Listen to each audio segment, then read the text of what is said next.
Honaso. So we return once again to Padmasambhava's very simple instructions. This is pointing out instructions. Just observe your mind. As if it's that simple, and in a way, of course, it is. But I've mentioned, and I'll return to this analogy now, of looking right where Rigpa is, right where your own Buddha nature is, pristine awareness. And then the question can be asked, are you seeing it or not? Because you're looking right at it. But of course, we often look right at something. Well, this happens to me, I'm sure other people. I'm looking for my keys, I'm looking right at them, I don't see them.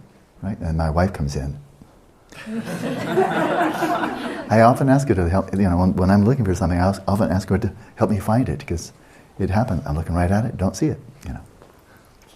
And so, but there is not only keys, it's also the key to your soul. Looking at it but not seeing it, but maybe that's a bit harsh. Maybe you're looking at it and you just don't see it clearly, and that's where the metaphor of multiple layers of obscurations that we gradually dispel. On the one hand, just by sheer persistence, but on the other hand, by using skillful means. So I'd like to just now briefly highlight one really crucial thing that pervades, I think equally pervades all of these layers in different ways, all of these layers from your ordinary consciousness of the present, remember? Ordinary consciousness of the present. Padmasambhava said that is Rigpa, all the way to the full, unveiled, non-mediated, non-conceptual realization of Rigpa. And the term is very simple in Tibetan, it's called Seltong, Seltong. So short, simple, and we have to use many more syllables. Clarity and emptiness, and you know clarity means luminosity. And the non-duality of Seltong, Seltong Zungjuk, the union of luminosity and emptiness. So this is something that is not distant. It's something you're already familiar with, and you can ascertain in the very next session if you've not done so already. It's not hard.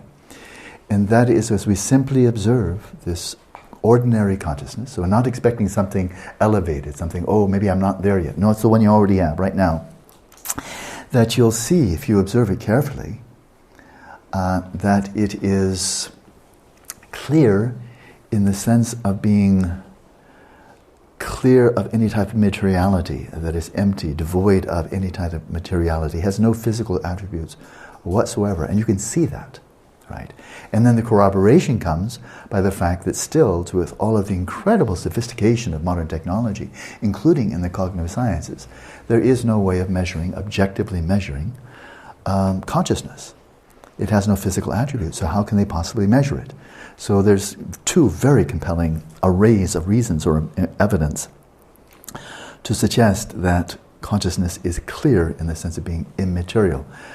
Oh, but now we have the other aspect of the other facet of the definition of consciousness. It's clear and it's cognizant, it's knowing, right? And you know that right now, you know that you're knowing. It's not a mystery. You know it, in fact, it may be, and I think it is, your most indubitable knowing. You cannot be persuaded by reasoning or evidence that you're not conscious. So you know more firmly than anything else, or more indubitably and incontrovertibly. And so that knowing is itself a type of clarity or luminosity. And so we can say in that one, karasa, Selshin Rigpa, clarity and cognizance as the two definitions, two defining characteristics of consciousness. The clarity here in this context can actually refer to the emptiness of materiality, because it is.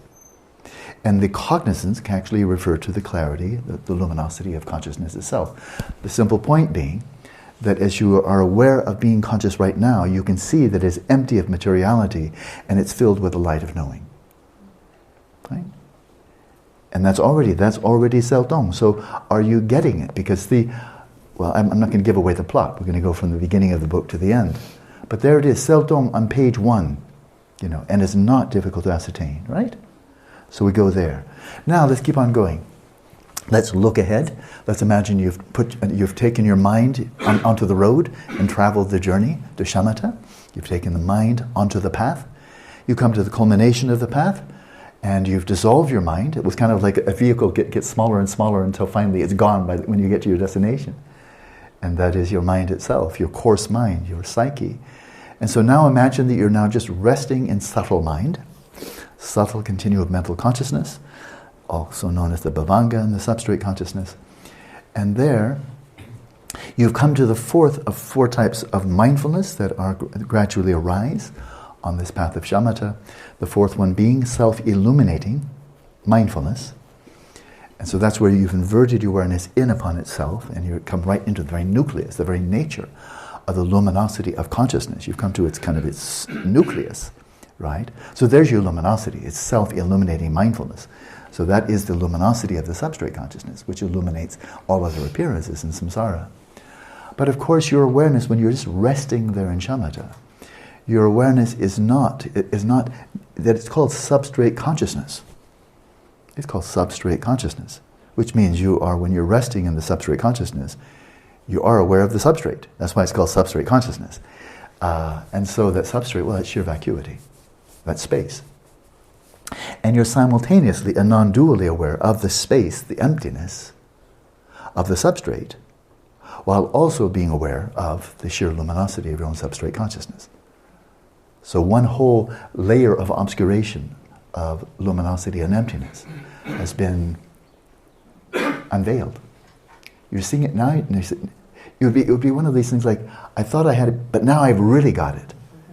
On day one, when I started practicing awareness of awareness, I kind of got it, that it's empty of materiality and it's clear in the sense of knowing, clearly knowing. But now that I've achieved shamatha, whoa, now I see what those words mean. This is clarity. You know, it's kind of like, I know it's incredibly corny, but I like corny. Crocodile Dundee. No, Crocodile Dundee. Dundee, the Italian version. Why am I thinking? Crocodile Dundee. You call this, you think that's a knife? This is a knife.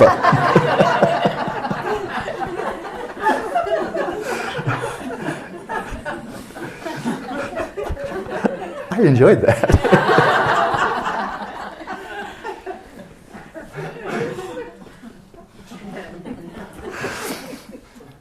You think that's luminosity? This is luminosity. You thought that was emptiness? This is emptiness. You know, like, whoa, order of magnitude, deeper. But of course you're not finished. Now you hop onto the wagon, you take dharmata. You put dharmata as your vehicle. You put dharmata onto the path, right? That's the next stage, where you're exploring the nature of emptiness, of your own mind and of all other phenomena.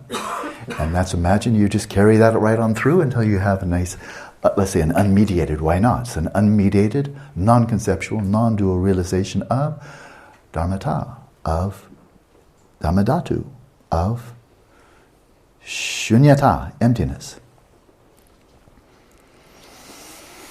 Now, as we will see starting this, well, soon, when we get back to Panchen Rinpoche's text on the Vipashyana and exploring the nature of emptiness, that in this tradition that he's explaining with great clarity, emptiness is a simple negation. It's a sheer absence, a simple absence of inherent existence, of anything, of everything, including of emptiness itself. Emptiness itself is empty of inherent nature.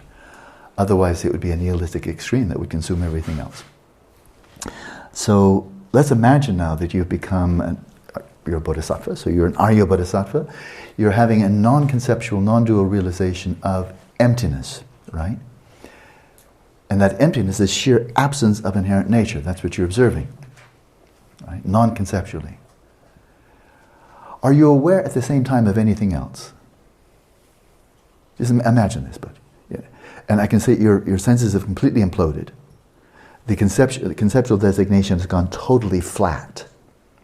This is a completely, absolutely non-conceptual mode of meditative equipoise in which you are resting in your unmediated realization of emptiness, right? As a sheer absence of inherent nature. Are you aware of anything else at that time?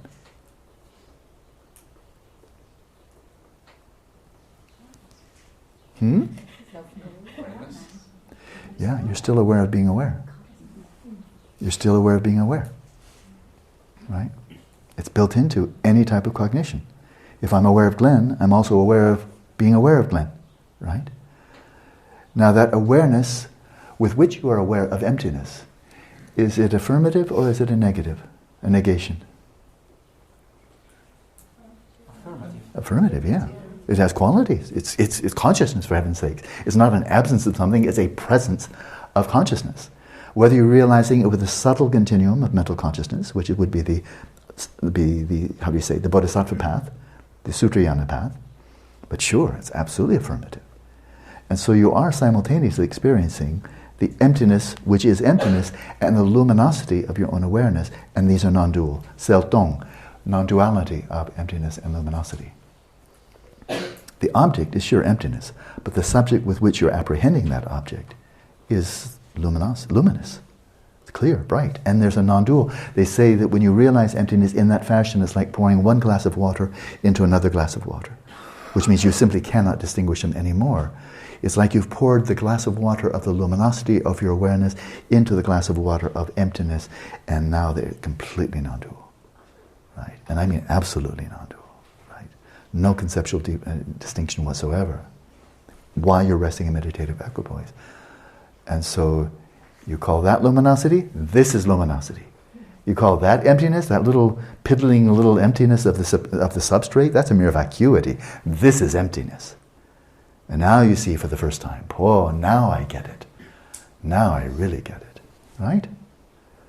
But you're not finished yet. You're on the path of Dzogchen.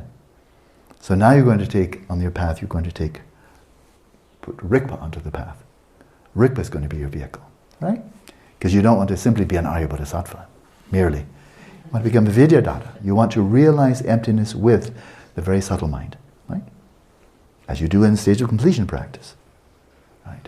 It's the same mind, according to His Holiness and others. This very subtle mind, this primordial mind of the primordial mind of clear light that you actualize, you manifest on stage of completion practice, and with which you realize emptiness. That is the same dimension of consciousness that is pointed out and which you realize in the Dzogchen, in bona fide Dzogchen practice. And so imagine then, you've cut through the conditioned consciousness. Now I'm speaking Dzogchen, now it's Dzogchen context. Dzogchen context, the pointing out instructions are to cut through conditioned consciousness, which is within time. You're cutting through that, right, with your pointing out instructions. And very similar to being in a non-lucid dream, where you even in the non-lucid dream, you may be aware of the emptiness of inherent nature of all the phenomena in the dream, and still not know you're dreaming. You're simply aware, boy, everything is dreamlike. It's dreamlike. Nothing exists objectively from its own side. Nothing exists subjectively from its own side. All of these are mere empty appearances, and you may still not know you're dreaming. And then somebody comes along, Padmasambhava, and says, hey, this is a dream. And pet, and then now you get it. And suddenly your axis is shifted. So you're not only realizing that all phenomena in the dream are empty of inherent nature, you're now viewing them from the perspective of being awake. That sounds like Buddha mind. You're lucid. Now you're lucidly apprehending, rather than non-lucidly apprehending, the emptiness of all phenomena within the dream. You are lucidly apprehending all phenomena within the dream. And of course, if you'd been lucid earlier, you would have already realized that they were empty. Because you can't be in a lucid dream and still think things are really out there. If you are, you're just not lucid. So now let's imagine you cut through the substrate consciousness, cut through the subtle mind. And now you are realizing Dharmadhatu, which is Dharmata, which is emptiness, which is nirvana. You're realizing that not from the platform of a subtle mind, the conditioned mind, but rather from the perspective of Rigpa, primordial consciousness, Dharma, or Dharmakaya, right? Well, the emptiness you are realizing is the same emptiness as before. There's no higher or lower, coarser or subtler emptiness. It is what it is, and that's already realized. But now, instead of realizing it with that subtle mind, which is conditioned, so there's an asymmetry there, the emptiness of which you are aware is unconditioned, uncaused, unborn, unceasing. But your consciousness of it, on that bodhisattva path, your consciousness, your realization of it is with a subtle continuum of mind, which is conditioned, which is impermanent, which does arise from moment to moment. So there's an asymmetry there. The impermanent mind is realizing permanent, unborn, unceasing emptiness, right? But now you cut through that conditioned consciousness to Rigpa, which is in the fourth time, beyond the three times of past, present, and future, and beyond existence and non-existence, beyond all conceptual frameworks. And you're realizing emptiness from that luminosity. Well, this is the clear light mind. This is the primordial mind of clear light. This is the light of lights. This is the source of all light. This is that which illuminates all of samsara and nirvana. Right? And you say, think that's luminosity? This is luminosity. The emptiness is the same. And of course it's non-dual. But the point here, it's primordially non-dual. That Dharmakaya didn't arise when you first realized it. It's the ground Dharmakaya, it's the path Dharmakaya, it's the fruitional Dharmakaya. The Dharmakaya is always there.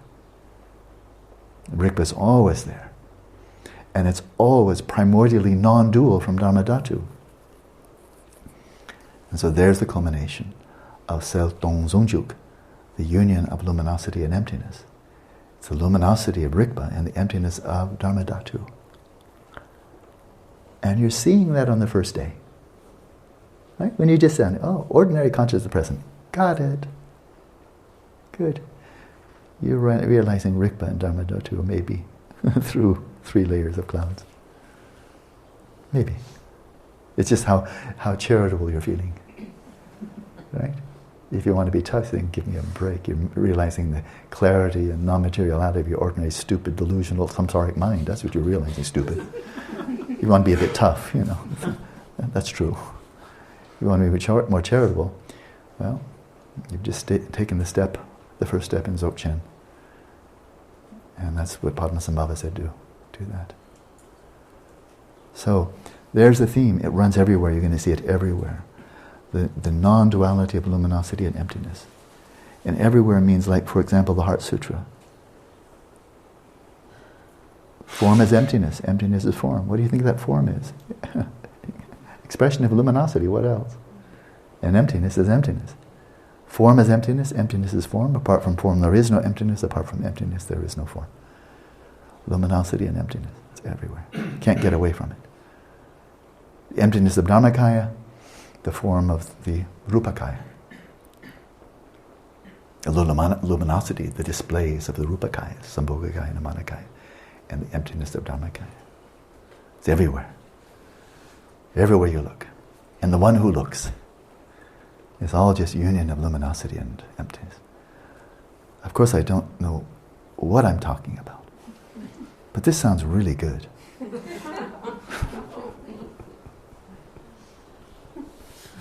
I can talk the talk, can't I? I'm pretty good. Big faker. Hola, so let's sit and let's practice. Or lie down and practice.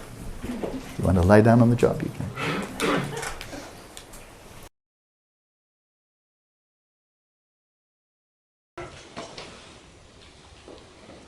Hola, so. So here, for those who are not in Tuscany with us right now, it's gray, rainy, a bit chilly out there. So outside there are obscurations. They're called clouds. But inside, oh, luminosity and emptiness only. So that's all we have to do all day. Just rest in the non-dual experience of luminosity and emptiness. That's easy. Nothing more to do. Enjoy your day.